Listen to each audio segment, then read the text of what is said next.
Welcome to another edition. We're here. Obviously, this is a trigger warning video. I don't know whether everyone else is, but welcome, Ashley. How are you, Trouble? I'm fine. If you hear a bunch of construction in the background, I apologize, but there's nothing I can do about that. And how's your week been? Not too shabby. It's been busy, prepping for an event that I have coming up next week, but it's good. Okay. Then we've got Janet. Welcome back after, it's been a while. It has. I was taking another course and it just conflicted, but I'm happy to be back. Ashley and I have stayed in touch, and so have you and I. So haven't missed a whole lot, but miss you guys being on. And I'm up here in Canada where it's 0 Celsius finally. And happy to be back. Awesome. And we've got the comeback coach, Richard. How are you, brother? If my life was, I have such a great life. If my life was any better, I'd be twins. So life is good. Well, it says everybody's got a twin out there. I don't know. I feel bad for him. But while we've got on Richard here, if anyone wants to check out our interview where he interviewed me, which was Wednesday, please check it out. It was powerful, wasn't it? Yeah. And please check it. Yeah, but we went really deep, so we hit a lot of points. Absolutely. And we've got Dr. Gilly Khan. Welcome back. Thank you. I'm so excited to be back here. And how are you? So happy. Good. That's good. So tonight we're going to be discussing about the cycle of manipulative abuse. So who would like to kick us off?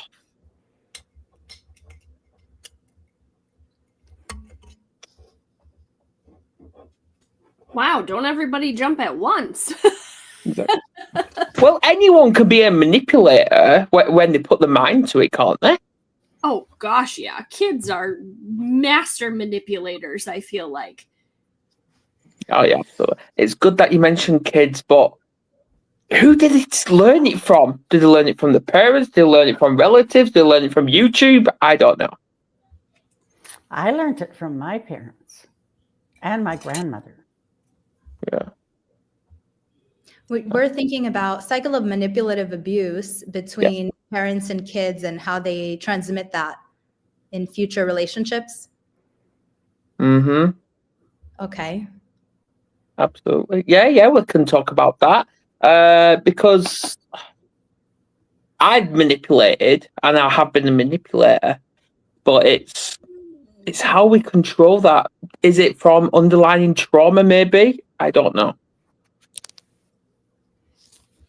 Well, my grandmother was a manipulator of my mother and very mean to my mother. And I saw that. Mom wasn't like that to us. But I can remember in my late 40s manipulating my dad because I really wanted something from him. And they'd been on a trip and they just happened to stop off partway home where Les and I decided to spend a weekend in the mountains. And he stopped in to have coffee and then they were going to go on their way. And I said, well, why can't you stay here with us? We've got an extra bed in the room. Oh, no, we can't. And so I said, yeah, if it was my sister asking, you'd do it. He ended up staying the night.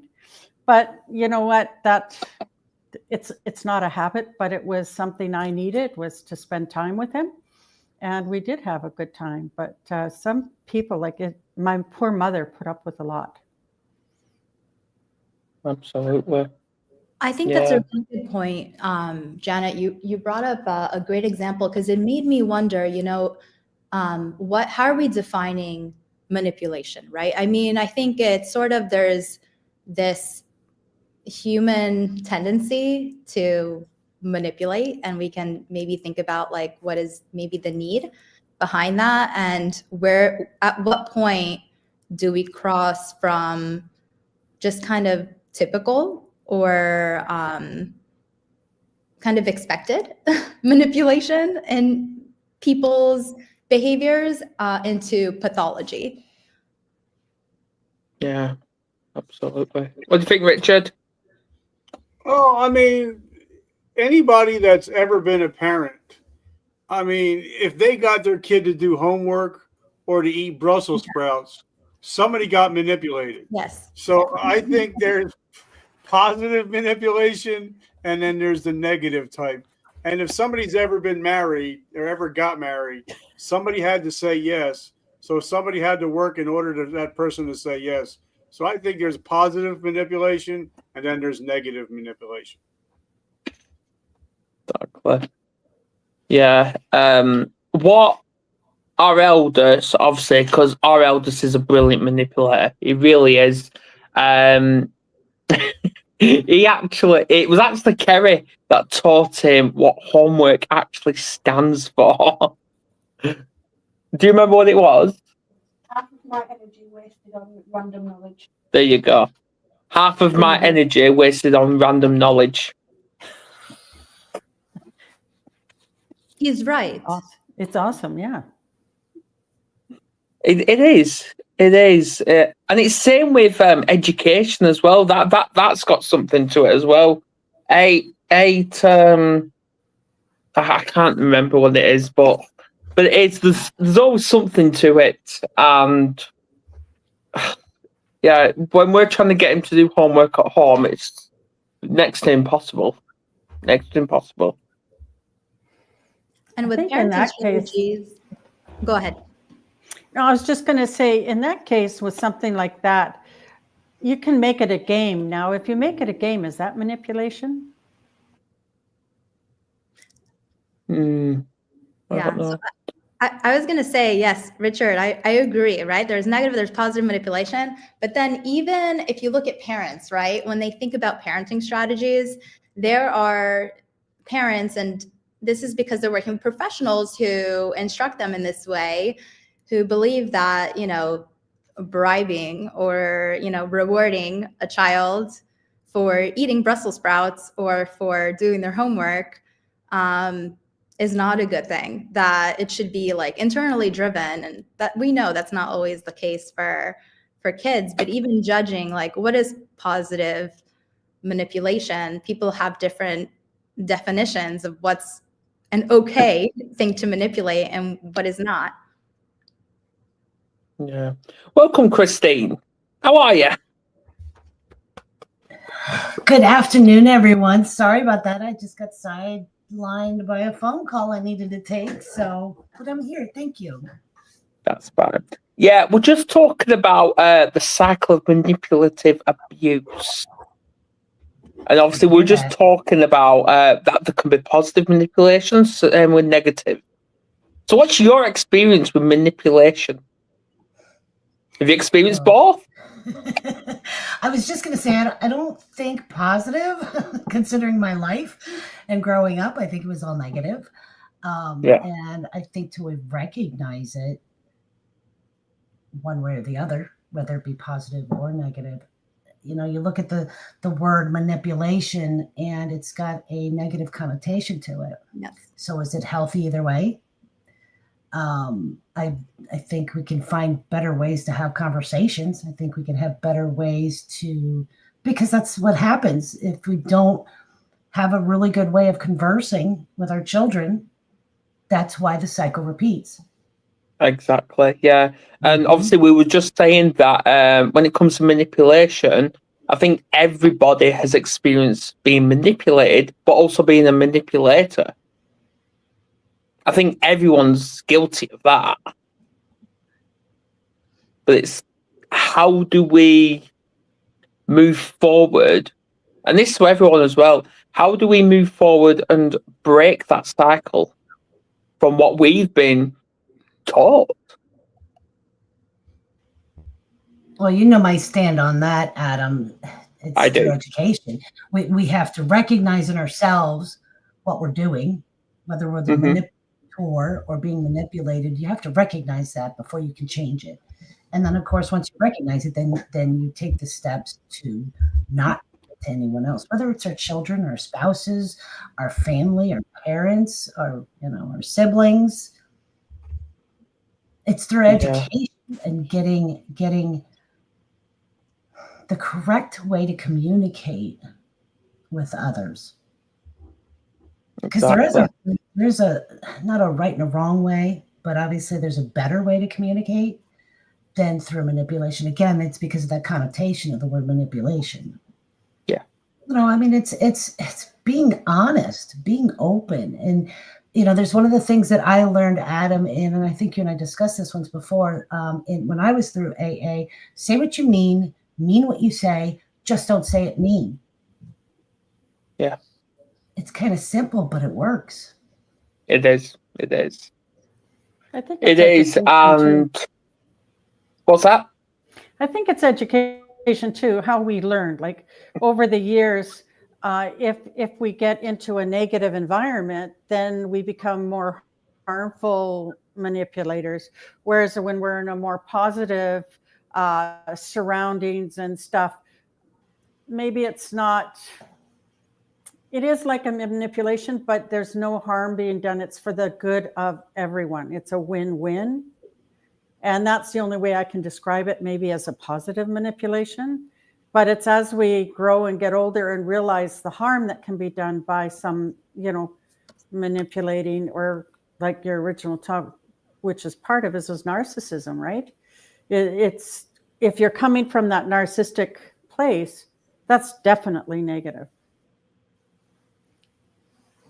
Janet, I like what you said about the education part and being in a negative environment.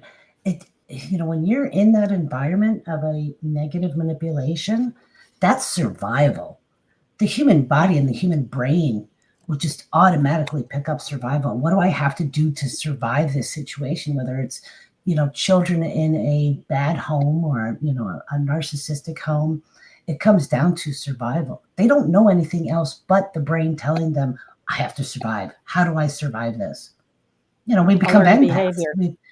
Exactly. And we can go one or the other way, one way or the other. We can be, really good humans and work on changing the world and changing that behavior. Or we can then repeat the cycle, and then again and again and again and again, until somebody in that family, in that lineage says, enough's enough. Let's change this. I don't want my children or my grandchildren to have to go through that environment. Yeah, good point. I think language is very powerful here, right? So I just Googled the definition of manipulation and then the definition of persuasion. It's kind of, I think the first step is to figure out what are we even talking about? So the definition, according to the loyal Google, is the action. In psychology, manipulation is defined as an action designed to influence or control another person, usually in an underhanded or unfair manner, which facilitates one's personal aim. So there's this malicious edge to manipulation versus persuasion, which is the action or fact of persuading someone or of being persuaded to do or believe something, which has the word persuasion in the definition. But, when you say persuasion, it sounds a little bit less malignant. And that's because of the connotation, you were saying, of the word. But regardless, with persuasion and with manipulation, you're trying to influence your environment or someone you're interacting with. Only manipulation might be more, to benefit you. So that's where I guess the negative comes in. Absolutely. Yeah, just off topic a minute. Nick is trying to get into the stream and he's not letting me add him for some reason. And I don't know why. I really don't know why. Anyone know? Ashley, can you see? It says that it's limited to 6 people on the screen. Oh. Adam, I don't mind leaving the conversation if you prefer to have Nick in. I can do that. Me too. Nick, We're good next week. We'll Nick is talk. shaking his head no. Oh, he's saying no? Yeah. Can you put me in the background and let Nick come in? I'm unsure. I am unsure if we can. Hang on, We let can. me. Yeah. How do we do this? We can kind of flip back and forth if we want. Or Yeah. put someone in the chat. So have them I'm contribute. good to leave too. Me too. To let Yeah, you can put me in the back studio part and bring Nick in, and I'll go in the chat. I've said my piece. Hey. Yeah. Are you all right with that, Nick? Well, first, I think he's on the talk and I can't hear him.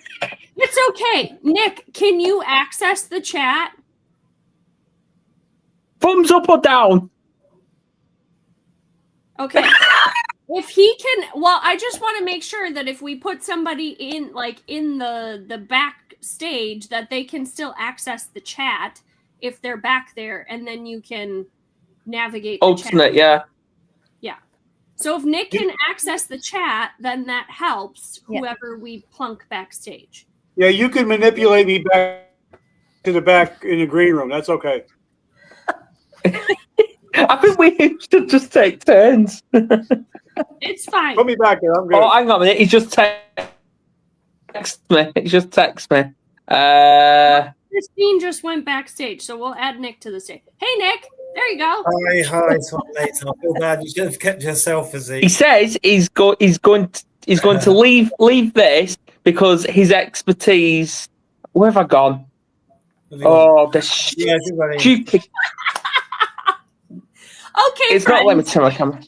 Let's just consider this Nick what is it here is. now, so Richard and I have the same Technology is amazing. Right. Technology is amazing. It's fine. It's never going to be perfect. Well, oh wow! It's wow. all right. Hang on. Let's see. Is Christine? Okay. Yes, Christine is in the comments. She is there. Awesome. Yay! Something else has just popped up in front of my screen. Customize your logo. What? Are you on your phone? Are you on your phone? I am on my phone. Yeah. Okay. That's what's making it all wonky for you. Okay, anyway, back on topic. Okay, I'm thinking something in my head. As You're far annoying. as, No, I'm joking.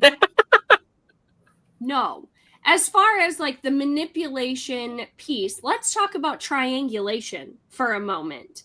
Yeah. When one person will, since we're using kids as an example, or a lot of what we're talking about is kids, but even adults do this as well.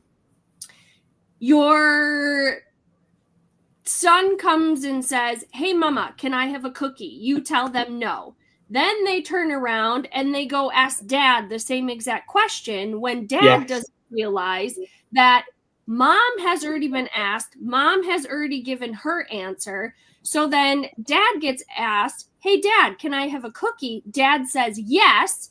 Therefore, triangulating mom and dad against each other because mom said no, dad says yes. Mom's cooking dinner. Now kid has a cookie and is happy as a clam. Let's talk about the triangulation or the manipulation in triangulation. And something that we always teach our kids is, what did dad say? What did mom say? Yeah. If dad has already given you the answer, you don't turn around and come and ask me because you already have your answer. So you're not going to triangulate us against each other. And that is where kids get really good at manipulating when parents don't recognize that they're being triangulated. And then mom and dad are in a fight and kid is over here. Ha ha, I got a cookie. Like, I just played the two of you. And they begin to master that. And then it gets bigger and bigger and bigger requests because it's not recognized in the first place. Mm-hmm. So it's something that we as parents have to train our children, if you will, of if you already asked one parent, you don't turn around and ask the other one. There has to be a consequence to that. when that happens. Otherwise, you're going to have moms and dads at each other's throats because they don't realize what's happening when kids do that. Well, my kid did that one time, and and then he asked his mother if he can go to bed at 11 o'clock. She said yes. I said 9 o'clock. So guess who won? Guess who never did it again? Because he realized, well, if I ask the wrong person, I'm going to get the wrong answer. So I'm not going to ask either one of them. And I think sometimes we have to let our kids know, listen, mom and dad, we're on the same accord. You know, we're battle buddies here. We're not going to take the manipulation. And I think once they know that there's that boundary that's set down, that whatever mom says goes, whatever dad says goes, and we're not going to fight against each other. And I think but that has to start out at a young age, having that combined forces. Let me ask you this. Surrounding this triangular thing, and this is experience with our two, shall I say, teenagers. I got asked, can they have technology? I'm like, no, you're not having it. Then they go and ask Kerry. She gives the same answer, but then even though we've hidden their technology devices until they clean the rooms, they snuck in and started looking for it. And then when we went upstairs, they were playing on it. Yeah. How does that work? So I was jump in and say, I mean, first of all, my brother says he often feels it's like a good cop, bad cop, because he feels that like his children have to go to him, and then if he doesn't agree to something, go to his wife, and he feels like he's a stricter one, so he's a bad cop, and his wife's a bit softer, so she tends to crumble first, and he feels that like the kids see him as like the tough one, and his wife as the mother is a bit more of an easy touch, and it's like a good cop, bad cop. But I think it's about being on board and having a consistency. So whatever decision you make, you're agreed as a couple to stand together on whatever decision you make. I mean, on yours, Adam, that's where they've tried both of you and then done what they wanted anyway. But I guess it's still about having that united front where when you speak to them about it, it's making consistency. So when you do follow up and have a conversation about what they did, you and Kerry are still. I think it comes down to like if you set the boundary, you set the expectation of I said no, mom said no, and then they sneak it, then they lose it even longer. Like there's a heavier consequence to pay for it. Like there are times that we have to put technology in our safe where they can't access it because they don't have the code, they don't have a key, like they have no way to access it. Because I've played the game of, ooh, I have another phone around here. Kids aren't supposed to be on the phone. So I take the phone and I hide the phone, and then I play this game of almost like hide and seek with this piece of technology. And sometimes they find it, sometimes they don't. And then I have to go back and remember, crap, where the hell did I put that? Because there are times where I'll put it somewhere, and if it's there for an extended period of time, I don't remember where the hell I put it. Or all of a sudden, I'm searching for it. Like, say, the remotes, for example. We take the remotes away from our children sometimes. So if I take the remotes away and I put them somewhere and don't remember where. Thank you. You got a full belly now? Christine, you're back. Oh, those are red. Then it's like I don't, then I go on this manhunt, if you will, to find the stupid things. But it's just more of that bigger consequence for the kids. You snuck it. You broke the trust. You broke the rule. You were told no for the technology. Now, guess what? Now, instead of losing it for this many hours or this many days, now you're going to lose it for a week or 2 weeks or whatever you deem necessary because you broke my trust. See, we've tried that. We have tried that. And we've tried that with our eldest, and his response, he likes to smash things. and throw things down the stairs. Is it his things that he's throwing? No. Well, yes and no. I think, can I add one thing? Go on, Gilly. Maybe what Ashley's talking about is like consistency and predictability and, you know, standing firm and having very clear expectations and being proactive. And all of those are amazing parenting strategies. We also can't forget, you know, since we were talking about whatever we were calling like positive manipulation or, you know, reward and punishment, right? We can't forget the reward side of things. So, you know, kids and teens, like people, like we have predispositions and genetically, you know, we're all different. We have different temperaments, and some kids are going to be more susceptible to falling, you know, for that and seeing what can I get, like how can I milk this thing, and then other kids are not necessarily going to be like that, like temperamentally, and you know, kind of every personality is different. And so if you have a kid who learns one time, if I ask dad, I'll get the cookie. And if I get a different answer from mom, you know, I can still eat the cookie. Like if I get different answers, I'll wait for the answer that is favorable to me. Then, you know, one kid might develop a pattern, whereas another kid might just be like, oh, cool, I got away with it this time, and then maybe not do it as much. And so for the kid who maybe is a little bit more vulnerable to developing those patterns, yeah, there needs to be even more consistency and firmness. But, you know, in terms of like reward and punishment is helpful, but really where the change lies is in the reward and in improving, you know, or increasing like desirable behaviors rather than decreasing the undesirable ones. So like, for example, my kids' school, my kids are much younger, they're 7 and 4, but my kids' school sent home this like piece of paper that has a bunch of good deeds for my daughter. So one of them is like cleans room, you know, without being asked, shares with sibling, you know, all this is without being told or asked, like independently, just naturally. And then every time that she would do something, you know, we would sign it and send it back to school. So there's like accountability, there's rewards that she can get, like material things she can pick from a bucket or whatever. But I think it's important too, when we're thinking about, I guess, like decreasing these patterns in our kids from the parenting perspective, to also, or even pay more attention to rewarding and highlighting and celebrating any like altruistic or pro-social behaviors. Well, I mean, then using that, your point, wouldn't that be great if husbands did that for their wives?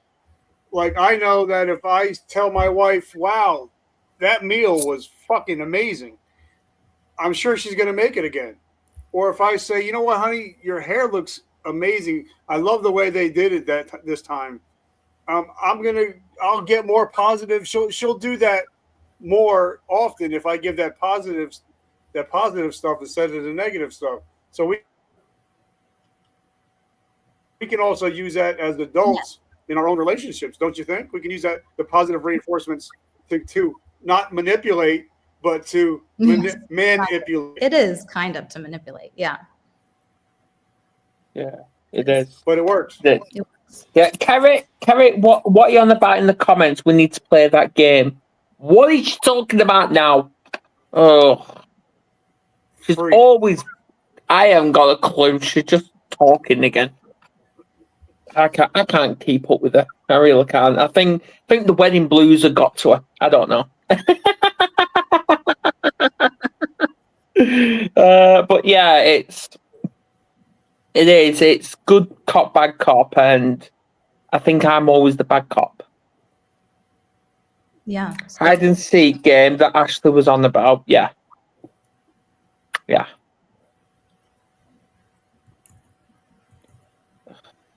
Stop encouraging her, Ashley. Please stop encouraging her. Just make sure you know where you put it, okay? That's all I'm saying, because you can sometimes put a piece of technology somewhere and lose it for a while.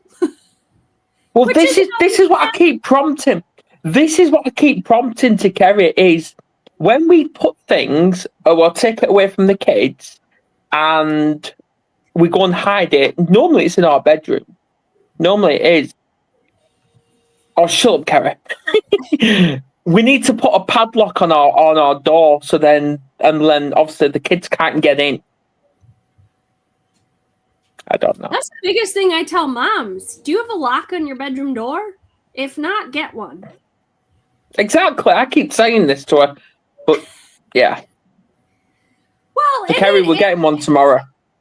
Well, and not only that, but do they have like the Xbox or PlayStation systems at all that they play on, or is it just like phone device? They don't have a phone. They don't have an Xbox because they've broken it. It's mainly Nintendo Switch. Oh, yeah.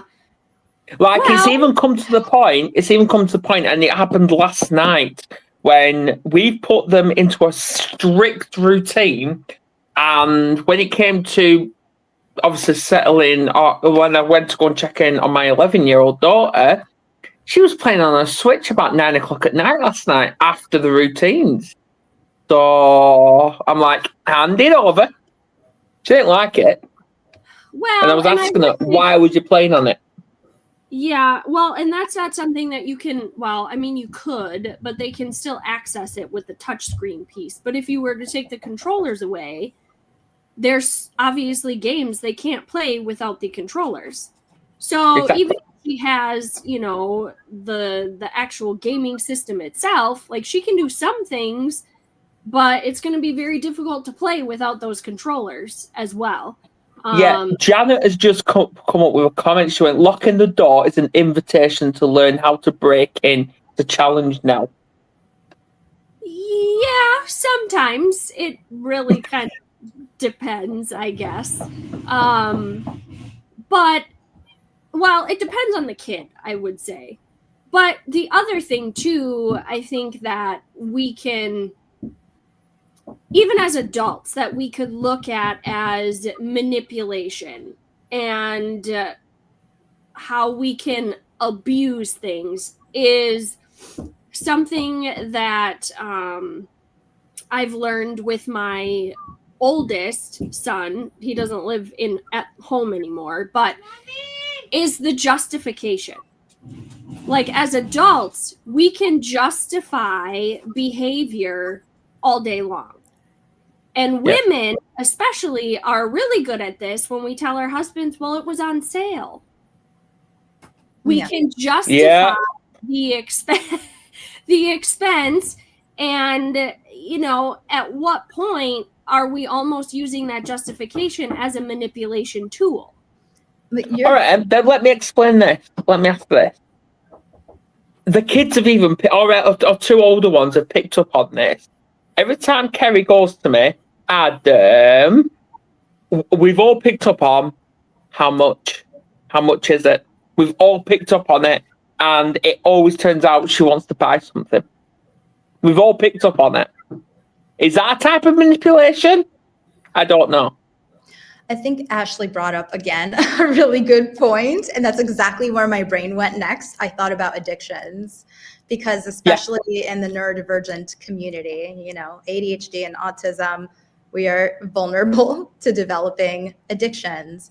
So my head also went to, with the video games, whether, your teen could be on the cusp or, and that's where these behaviors are coming from. Like, we also need to think about what's driving the behavior, and the well, it was on sale. That manipulation and kind of internal justification can happen for a teen too if they're addicted.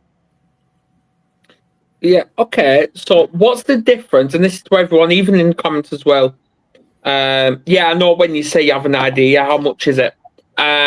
What's the difference between manipulating others and manipulating ourselves?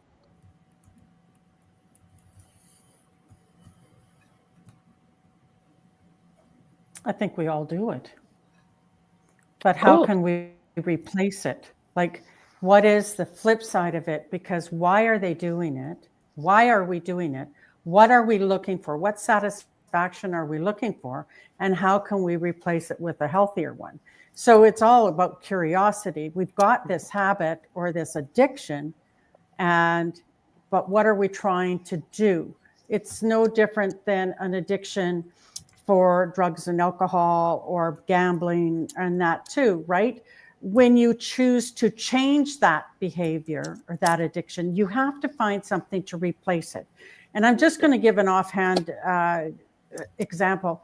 When I was diagnosed with PTSD and I went through my treatment, and then the psychologist I was working for says to me, "You don't have to work with me anymore."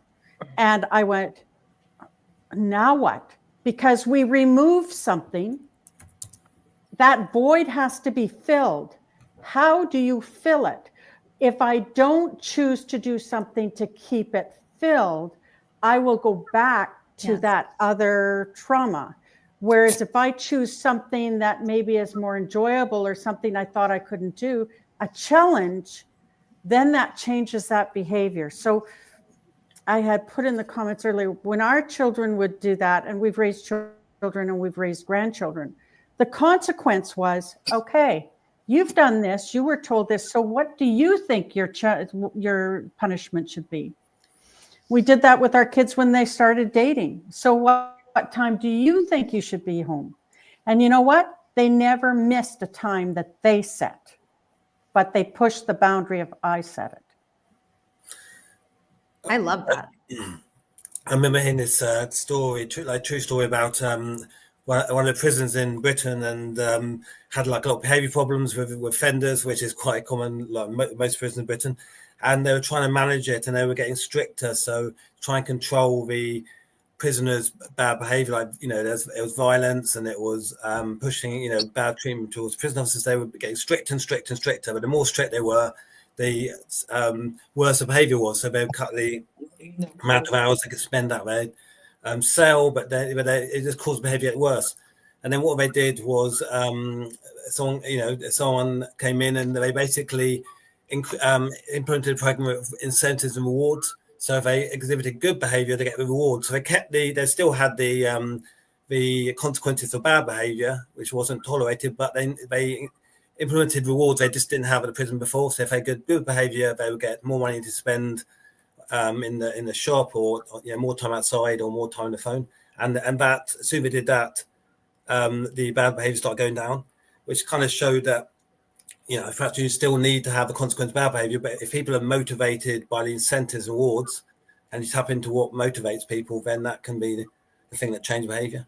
And it was interesting that to see that with prisoners, and I think it's no different some ways with children, isn't it? You have to think, what's going to incentivize them to do the right behaviour? What's going to motivate them?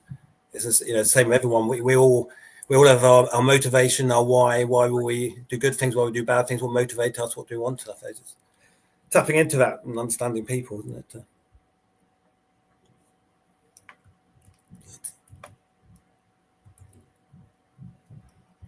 Well, I don't know what keeps happening. I don't know. So, what do you think, Richard?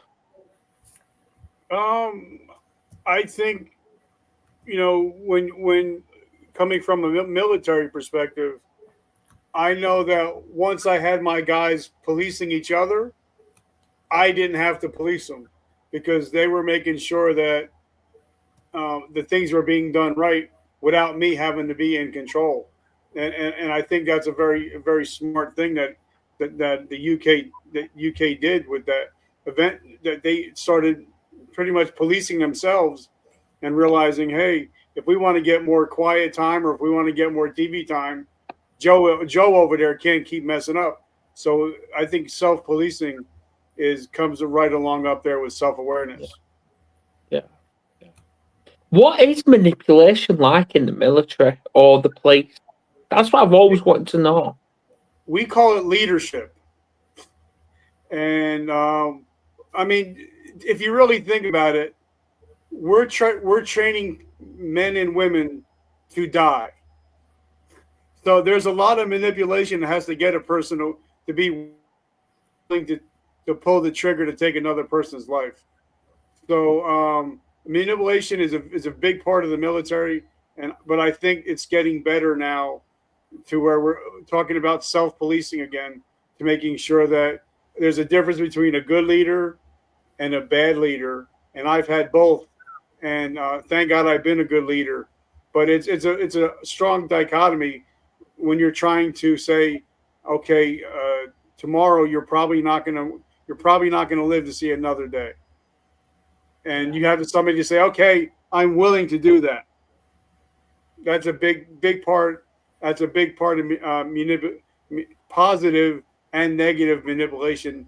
They usually use the negative manipulation during basic training, and then when they break you down to nothing, and then they build you up using positive manipulation. Absolutely. That's no different. That's the same in policing too, because as much as people say they're against that, how do you train people to do things that everyday people would not even think of? You have to, there is a place you have to take them to so that they can be aware of themselves, so they will run into that burning building, so they will run to save something and not leave because they know they're the ones there. So it's hard to explain there. And you said it, Richard, really well, is that there's bad leaders and there's good leaders. The good leaders show how it's done and why it's done. A lot of times they don't know why they're being have some of the things done. And I know when my husband was in training, they had to get pepper sprayed and stuff. But how do you know what something feels like unless you're willing to do it or feel it?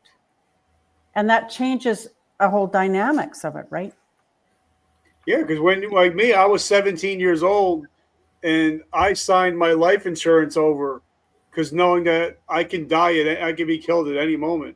That's a life changer at the age of 17 when you realize the other people are out playing with their friends, and I just signed my life insurance over to my parents. Yeah. So there's a big difference between but I think, again, and I think we've talked about this on the show, that the average first responder, the average American male lives to 78. The average American veteran or first responder lives till 58. There's a 20-year difference, and there's got to be a reason for that. Absolutely. Yeah. I think we should touch on manipulation in the STM world. How's that?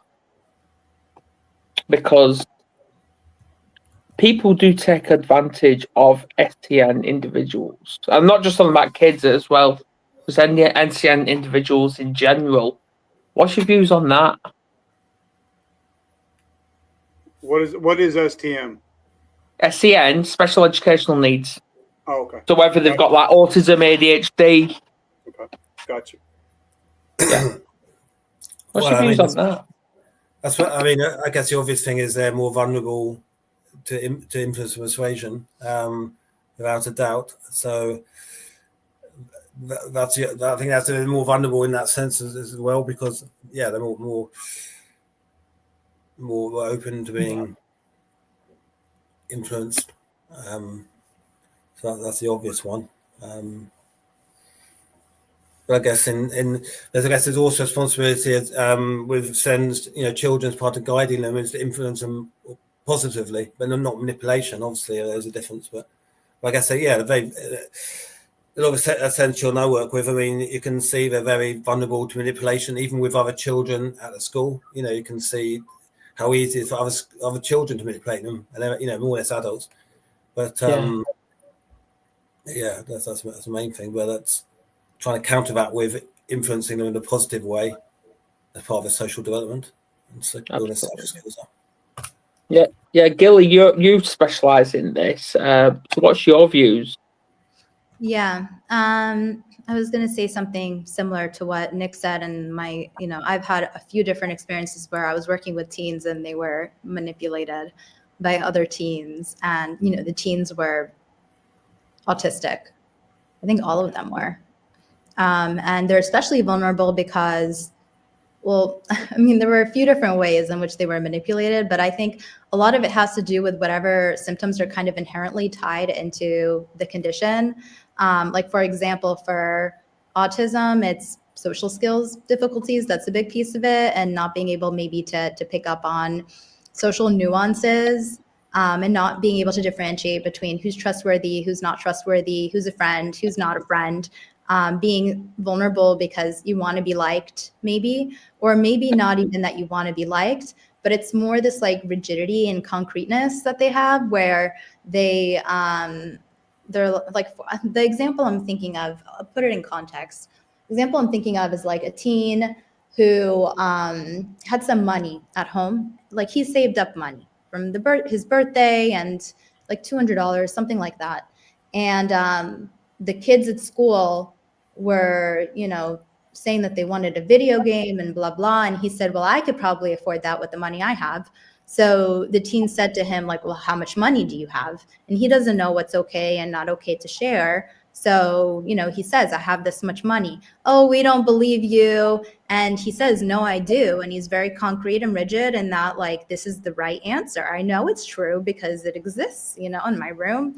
Well, we don't believe you. So he brings this to school to show them. And then, of course, what happens? They steal it. So, you know, that's an example where it wasn't even necessarily, maybe he wanted them to like him a little bit, but it was more about the fact of, here, let me prove you wrong. Like, you are wrong. I have $200. Totally fell into that.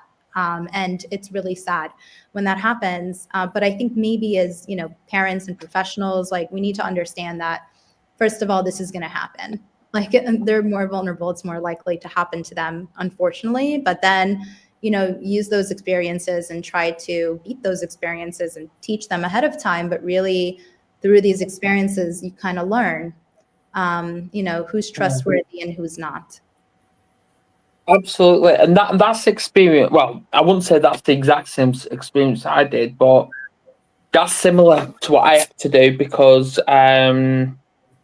obviously through my addiction, I obviously went to a pub. I've been to a pub since and I've not even drank. And obviously Kerry was like, she had her doubts, which I understood why. Because she thought I was going to go to a bar and start buying. And she thought I wasn't okay. And I'm like, I'm fine. Even at the christening, she was a bit hesitant about me going to the bar. But I was fine. And I'm like, I shouldn't have to prove to someone that I'm okay. So, yeah, I know exactly how that feels. Yeah. Yeah. And Go on, Ashley, you're quiet. Yeah, I'm just listening. No shit, she's brain her. No. I wouldn't say that I necessarily have a lot of experience with like kids or adults, if you will, as far as the autism side of it. But when we were foster parents, that I think is a whole nother realm of kids that are master manipulators. And again, they learn it from somewhere, obviously, but it's figuring out how, one, they could be manipulated by family members that they're going back to and scenarios that they're being placed back in, versus when they're in your home. Because they can be, like you said, Gilly, they can be easily influenced or manipulated into situations that they don't necessarily understand are good, bad, or indifferent. Which then, of course, leads them into more trouble a lot of times. So it's learning yourself as an adult to be aware of it, but also to navigate it. And how can you help them become aware? And some kids just don't have the capability.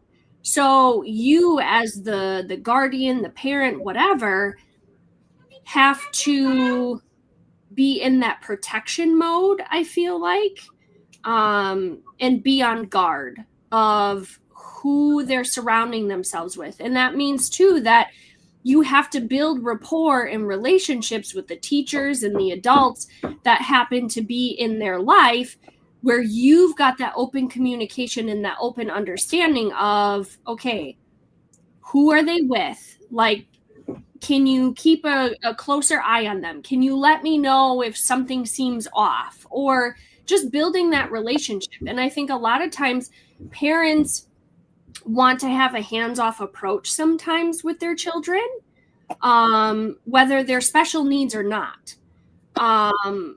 Because they feel like, well, it's the teacher's job. Well, partly, yes, but you as the parent also have to be involved. When our oldest was here at home, he had an IEP. That's what we call it here in the States. He had an IEP. So I was very involved with his teachers.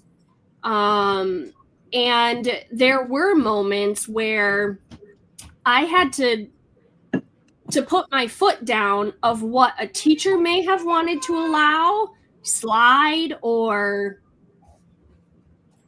not necessarily follow through with, and say, no, like, that's not what we're doing. We're not going to allow this type of behavior, kind of a thing. So I had to be very hands-on or involved, if you will, when it came to his education. And sometimes I feel like teachers are different today than what they were when I was in school. And that's a very hard concept to sometimes wrap our brains around, because they would let things slide where he got out of doing work. That I felt like even if you're going to grade him at a 0, he still needs to do the work. And you, as the teacher, in my mind, I would like you to be walking alongside of him while he's doing this. Because how, as a kid, are they going to learn if you're like, nope, sorry, we've already moved on to the new lesson. You can't turn any of that work in. Well, if he didn't do the work, how do you expect him to continue to progress and learn the skills and the tools if you're not willing to, like, enforce, no, this work still needs to be done. You can turn it in, but you're not going to get a grade on it, or you're still going to get a 0, but the work still needs to be done. Versus, nope, sorry, you don't have to do that. So then he moves on to the next lesson and he's like, well, I don't know what the hell I'm doing because I didn't get to do the previous lesson. You know, but it's also holding kids accountable if they're at that cognitive level, that they can be held accountable. Yep. So it's kind of that double-edged sword as well. Like, if they have the cognitive ability to know, like, hey, I'm in the wrong, I didn't do my work, like, I didn't do X, Y, Z, well, then guess what? Your consequence is a failing grade. But I'm not going to let you scapegoat out of that and, oh, well, you can just take a different class to make up that credit. No, you're going to take the whole entire class over. You're not just going to take a semester, because by the time you get to the semester that you failed, you're not going to know what the hell you're doing, because you've had summer break, you've had, you know, a gap before that happens. So guess what? Now as a senior or junior, you get to take 2 math classes because you get to make it up. So it's one of those things of they have to be held accountable for their actions. And every action has a reaction. Every, you know, action has a consequence, good or bad. So it's really about, like we said, there's that positive manipulation and there's that negative manipulation. There's positive consequence, there's negative consequence. I mean, it really just goes again about what are you teaching your children? And even as adults, we have positive, consequence and negative consequence. So that's all I got. I think we now know why Ashley's withdrawn her kids from school. Well, they were never in school to begin with. They've always been homeschooled. But it's still, that was a great lesson for me when my oldest was in the public school system. I was like, yeah, no. And it's gotten worse because I know his IEP teacher, she goes to my church, and I've had conversations about where the school system is today. And she's like, it's a mess. It is a mess. And That's a nice way of putting it. Well, it is. But in the things that they're having to implement today, based on the hierarchy of how the public school system works. She's like, we don't agree with it. They don't want to listen to us. And if they would listen to us in the first place, we wouldn't have this going on. And like, it's just a disaster. And how do you cope, Nick? How do you cope within the school? Yeah, I mean, I think we all fundamentally want to fit in, and at school, and I see it even with with autistic children, or SEND children, and they obviously have a challenge. They lack the social skills needed to fit in. So I see a lot of at lunchtime, all the boys want to play football, and the boys who are with SEND, they want to play football as well. Because they want to be accepted, and you can see they want to be accepted, and they want to fit in, and they want to be on that social level. But what they struggle with is the social skills of playing as a team, taking turns. They just really struggle with that. But I think that, I think that I think that's what sort of drives us, isn't it? We all want to sort of, to an extent, fit in and be accepted. At any age, it's one of our social needs to be accepted, and I think that by that point makes us, to an extent, at times vulnerable to manipulation. Because so that's something that absolutely. Any final words, people, or any questions?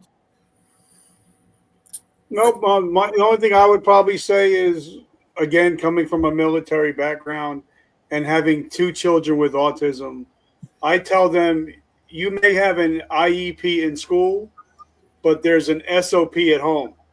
So there's standard operations procedures that you're not going to get away with. If you don't do your homework, guess what? You're going to have to pay the consequences.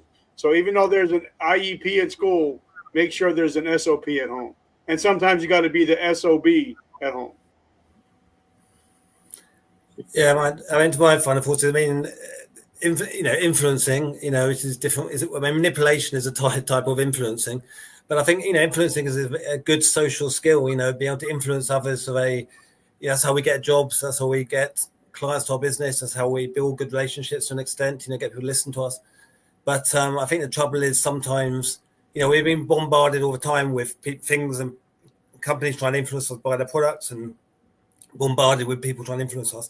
But I think the problem is when we can't tell whether it's manipulation. I think certainly more vulnerable people, whether it's adults or children, often can't tell the difference, whether they're being positively influenced or manipulated.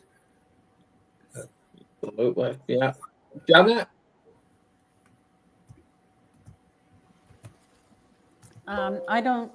I haven't had that experience. Other than some friends that have had, but they are very hands-on, and much like Ashley, they're very much an advocate. And I had put in the chat, if you guys want to see that, I watched it, and I don't know how I found the series. It was a short series about an autistic lawyer attorney, and how the navigation of things and what she didn't understand social ways. I found it really interesting. And I put it in the chat if anybody's interested. It's on Netflix. But it's education, again, education for all of us as well. And my theory now, when I'm talking to somebody, it's just like someone, I'm sure I'm undiagnosed ADHD. My grandson says he got it from me. But I think that we need to understand that when someone is different, there is a brilliance within there. You know, whether it's autism, whether it's ADHD, ADD, whatever, if someone thinks different, people look at them different, the school system looks at them different. But why are we not looking for the brilliance in them? Because there's so much talent that's suppressed when you only see the difference in them and not what the possibility is. And it's not my experience, but it's how I feel now. And when I see someone in that may be autistic or talk to a parent or something that is, it's just like, I knew that I was always told I wasn't very smart in school. And yet I've gone on to do things that so many of my peers have never accomplished. So it's find our brilliance where we can in that person, because we all have a place of brilliance. Yeah. Yeah. Gilly. That's such a good place to end, though. Like, wow. I mean, my heart is, I feel so touched. I love that. Yeah, I totally agree. The other thing I was thinking too, in terms of brilliance, just to bounce off of that, like think about it, like there's no it's just not within human possibility for someone to be excellent at everything. And so if it's harder for you to engage in, social interactions, then that doesn't necessarily mean that you're not good at anything. If anything, it probably means that your brain is devoting more mental energy to something else. And so there is hidden brilliance. Like, I think you're right. It's just different brilliance. And I agree. The way I like to describe it is more celebrating, right? Like at school, especially at least in Western culture, we celebrate individualism and standing out, but also fitting in. It's this weird dichotomy, and it's confusing and it's hard to navigate, and no one explicitly teaches you anything about how to get along in society, and that's unfair. And I think a lot of times we overlook, celebrating other skills. Like I love it. It's my favorite thing in the world when I have an autistic kid coming in and he comes with his history books. And I think, anyone else would look at him and say like, oh, he's a nerd, or like, where are his friends, or why isn't he playing sports? But he is playing a sport, he's in the geography bee and he's killing it. Like, I think it's something to look up to. And I think we value like sometimes the wrong things. So I don't know, I guess that's not really manipulation, but I think it's a nice place to stop too. So absolutely. Yeah, we've all got a hidden talent. It's just surround yourself with positive people and they'll encourage you and inspire you to get that talent shown. Otherwise, you're going to keep isolating yourself. And on that note, we'll end. Next week, we're at a later time. This time next week, which I don't know what time that is anywhere else around the world. We're talking another trigger warning video. We're talking about why we live in silence. Yeah. So Ashley, you can start talking.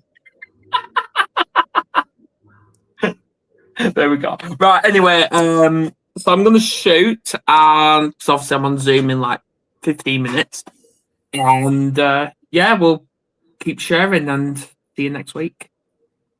You're all. Thanks, Adam. Nice seeing everybody.